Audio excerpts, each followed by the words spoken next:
So Abraham's coming back from this victory, probably feeling pretty good about himself, and he's met by two people. First is the king of Sodom, who offers him the spoils of war, basically saying, keep everything, you captured it, you earned it. But before Abraham can even respond to that, this other guy shows up. Genesis 14:18 through 20 says, and Melchizedek, king of Salem, brought out bread and wine. He was priest of the God Most High, and blessed him and said, blessed be Abram by God Most High, creator of heaven and earth, and praise be to God Most High, who delivered your enemies into your hand.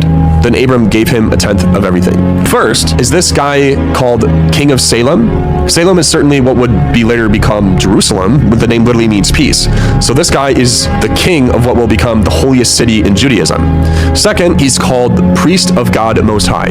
The Hebrew there is El Elyon, which is the same God that Abraham worships. So somehow before Abraham's descendants become God's chosen people, there's already a priesthood that worships the same God. This is the big one. Abraham gives him a tithe, a tenth of everything. Now, Abraham is the patriarch. Abraham is the guy that God made promises to, and the one who's supposed to be blessed by God.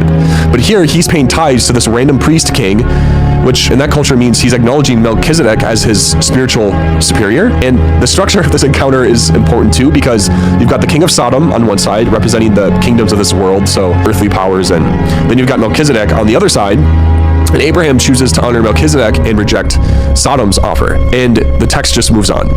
Doesn't explain it, doesn't tell us where Melchizedek came from or where he went.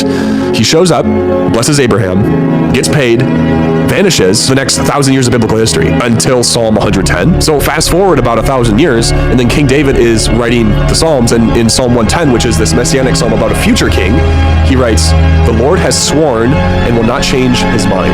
You are a priest forever in the order of Melchizedek. Now, that's interesting for a few reasons. David is from the tribe of Judah. The priests in Israel come from the tribe of Levi.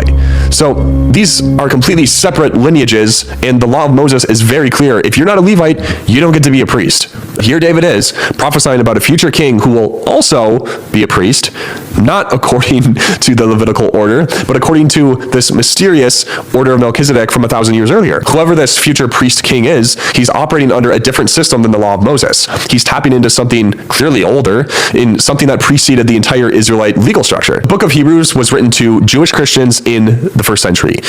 And it has this whole section trying to explain how Jesus can be both king and priest when he's from the wrong tribe. And the author's argument entirely on Melchizedek. Hebrews 7:3 says this about Melchizedek. Without father or mother, without genealogy, without beginning of days or end of life, resembling the Son of God, he remains a priest forever.